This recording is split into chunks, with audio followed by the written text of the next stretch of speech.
There is clear evidence of justice being perverted. There is clear evidence of corrupt investigations. They will do anything.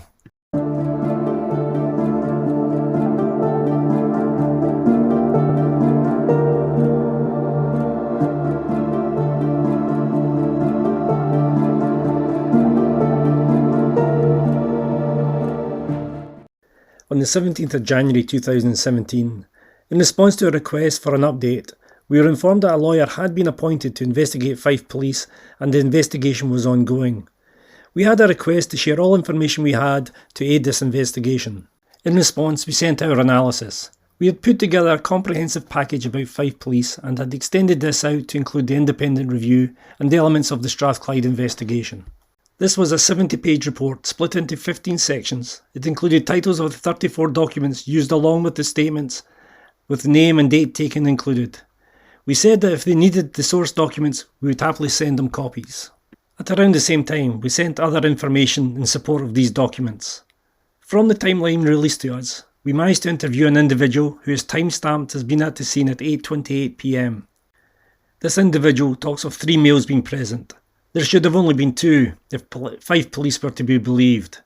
The third person was quite tall and an age and description given. The 2 neighbours were neither tall nor fitted the age given. We also gave information on some statements that we had serious concerns over. This concern was developed through our understanding of how a senior investigating officer can alter statements, an understanding developed by us by attending the trial of Richard Monroe. He was jailed for 5 years for such an act. Despite our request for more information, nothing was shared, and the last we heard on the Fife investigation was on the 17th of January 2017. Our involvement in investigating the police was over for the present, so we returned to look seriously at the pathology evidence. Our concerns with the pathology related to the report by the Forensic Anthropologist and the photograph 36, which the report is based upon. While the previous meeting had reconciled the photo orientation, we had failed to deal with any of the salient facts. This was in total conflict with the FAI findings, contradicted the paramedic report, the police report and the findings of the post-mortem. The people involved in writing these reports were involved in actually being hands-on Colin, with police and paramedics trying to save his life. This new report says that all of these people are wrong, the FAI was wrong, as were the professors and doctors giving evidence at the FAI. How can they all be wrong? Both Professor Busuttil and Professor Green had read the report, and neither would budge on their opinion as to the location of the wound. This was best captured by Professor Busuttil when he called out that the only person to have actually seen the stab wound in its pristine state was the original pathologist. Also, this pathologist had said in court under oath that the wound passed through the sternum. He also said that this pathologist is best placed to give a view in photograph 36, a point agreed by Professor Green. We contacted our local MSP for help. A letter was sent to the Lord Advocate on our behalf, asking for help to facilitate us talking with the original pathologists. We knew from experience that unless supported by the Crown Office, we would be unlikely to get a chance to talk about photograph 36. This letter contained much the same concerns as laid out in the previous slides, as an explanation for our concerns. From the moment Colin died, we have worked tirelessly trying to get legitimate behaviours and acknowledgement from the Crown to the litany of problems caused by corrupt representation of fact. The Lord Advocate's reply, which will be covered shortly, was to be the point at which we realised we could not do it this way anymore. We have worked by the book, only to see the memory of Colin and his rights to an impartial, independent and timely investigation being systematically abused. From here on, this series of vlogs will represent some of the information we have that has never been shared with the Crown Office before. We cannot and will not accept that these offices can keep hiding the truth. While we waited on the Lord Advocate's reply, we still pursued ensuring our understanding of the wound location. We managed to get in touch with the paramedics that tried to save Colin on the night he died, and were now good enough to answer some questions. We were told that the wound was near the notch at the bottom of the sternum and quite central. There was also concern of any suggestion that the wound was to the side of the sternum, otherwise they would have recorded the relevant rib.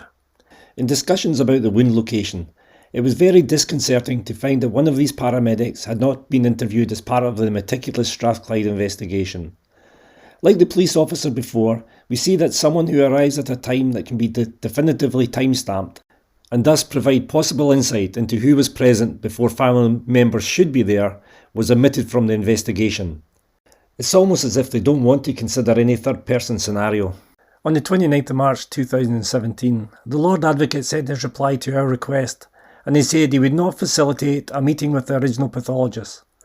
This was obviously bad, but it was the rest of the content sent to our MSP that has made us adamant that we will never talk to the Crown Office again. Someone has been canny with the truth. Is it the Lord Advocate to our MSP, or someone within the Crown Office to the Lord Advocate? If we start to look at some of the points made by the Lord Advocate, he is keen to highlight everything that has been done in Colin's case, from the Fife investigation through to the Strathclyde investigation. But no one person seems to ask, why did they need to do this? How many families ask for FAIs or further investigation and get nothing? Hopefully these vlogs help the viewer see how corrupt things have been, and we will show how much worse they get. They've never attempted to deal with deceit in this case. Just sweep it under the carpet with us. It is far too easy in our society to display bereaved families as just not accepting the truth. The next point we will refer to is his assertion that we were given the post-mortem report for the purpose of preparation for the FAI. We received the summary post-mortem report in June 2008, and this was when we were told it was suicide.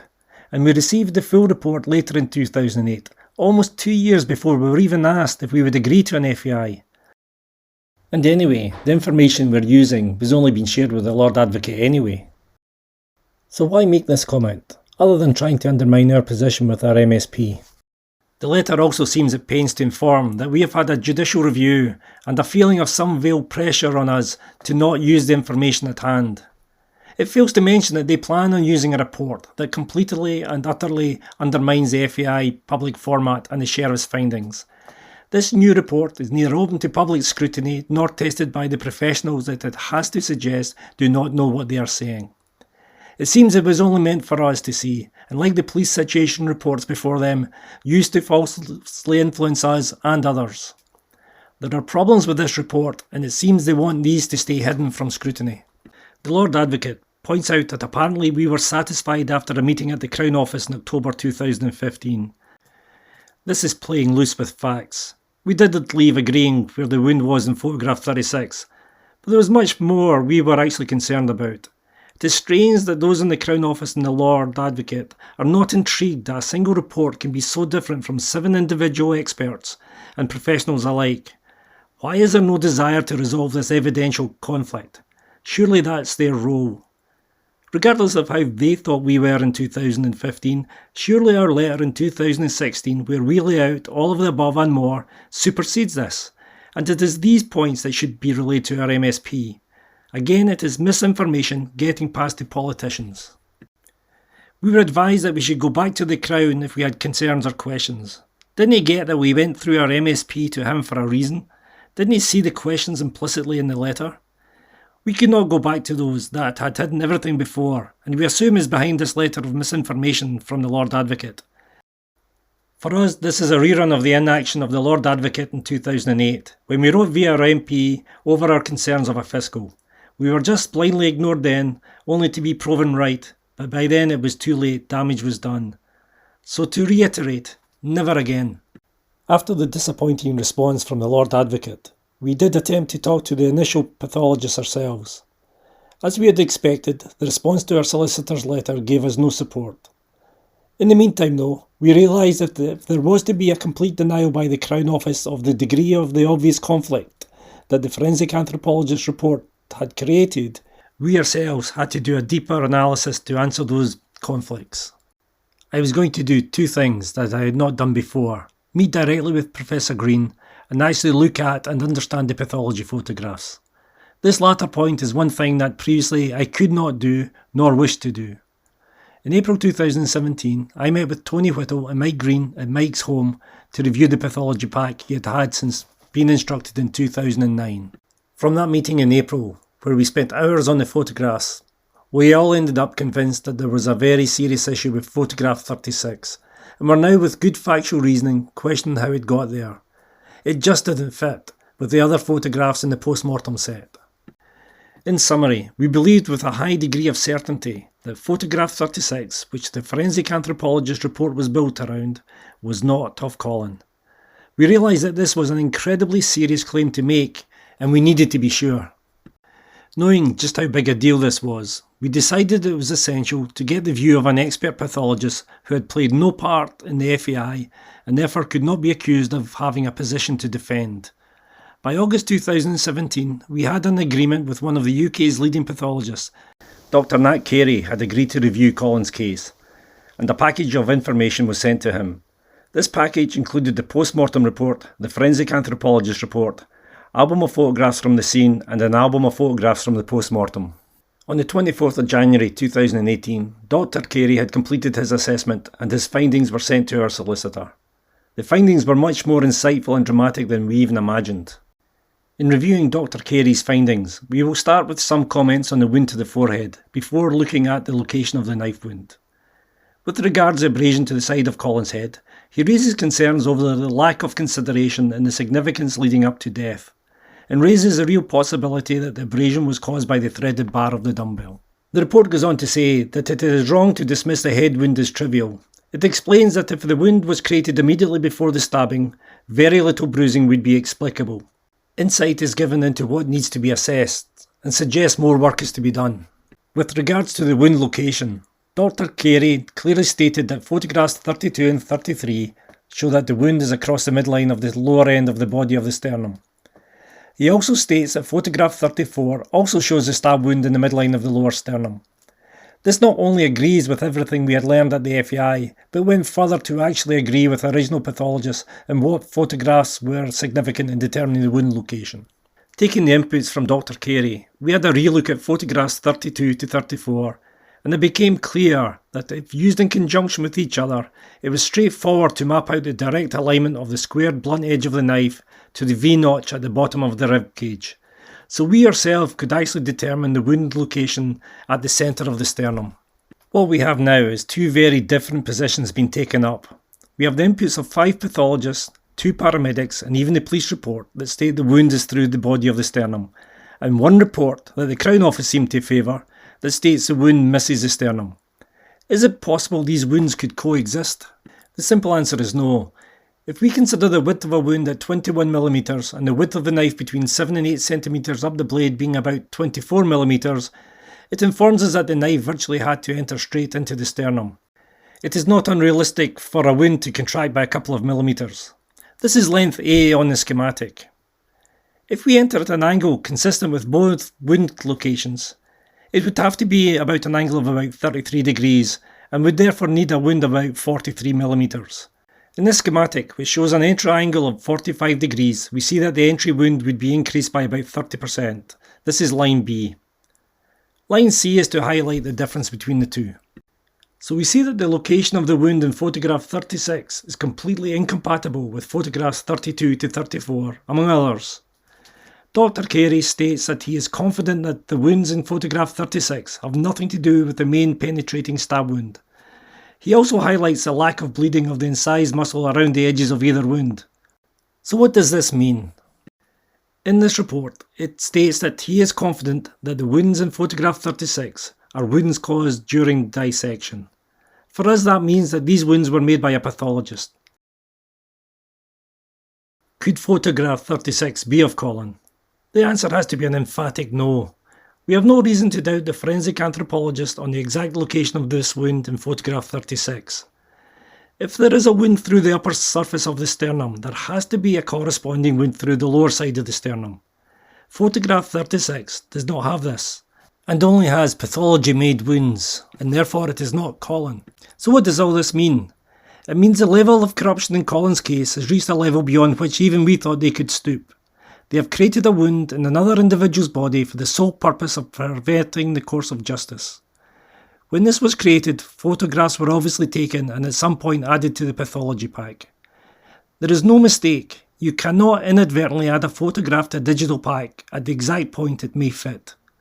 Whoever knew of this photograph's existence also must have had the influence to have the forensic anthropologist involved and thus given the information to point to photograph 36. And even then, it never dawned on me that anyone would be so diabolical as to either use an existing photograph or, worse still, pull a body out of a trolley, stab it, and create that wound. I mean, we don't know how it's produced, but that needs to be investigated. The provenance of that photograph is a big cause for investigation on its own. Where did it come from? Who took it? What is it a photograph of? How did it finish up in an album relied upon by the Crown? Not only did the involvement of Dr. Carey help clear up the Forensic Anthropologist report, he delivered even more dramatic insight to something that needs to be seriously considered. If we now go back to the wound to Colin's head, the very pertinent question is raised about the possibility of Colin being on the floor when stabbed and making it easier to imagine how this type of wound was made. We also see an area of the forensic that he suggests is looked at. We would rather not share this at present. With us now having a very good perspective on where the back-stepped edge of the knife went through the sternum, we can look for the very first time at the knife shape and trajectory. We can now definitely say it went straight through the sternum and did not cut in from the side. When we now look at the knife shape and size in the context of the sternum, we can look at the back plane of the knife when it lies to the centre of the sternum. This gives us our datum to consider other perspectives. When we now look at the point of the knife, it is actually positioned off-centre and closer to the back edge of the knife than the cutting edge. It is about 8 to 9 mm from the back edge, with the sternum being 30 mm average width. This means that the tip of the blade has to enter the sternum about 6 to 7 mm inside from the edge. Also, if we just follow this trajectory through, we can see it would penetrate the underside of the sternum. Again, photograph 36 did not have this. These are significant new findings, and we have more. We need to look at the comments of the Forensic Anthropologist, Strathclyde Police and Dr. Nat Carey to understand what to make of it. We see from the Forensic Anthropologist report that we actually have an idea how much force is required to pierce the sternum. It was so significant, being a reason the sternum being pierced was doubted by this individual. This data was not published at the time of the FAI. Aligned to the Forensic Anthropologist inputs, we see that Strathclyde Police believed that if they could prove the wound was through the sternum, it could help prove homicide. In his findings, Dr. Carey highlights the conflict the misrepresentation of photograph 36 had caused, and clearly states that the wound penetrating the sternum would have taken severe force. This latter point is in direct corroboration to that of the Forensic Anthropologist. He goes on to say that this is relevant when considering how the stab wound occurred. And I think what needs to happen now is independent people who've not been involved in any way, shape or form should look at this objectively.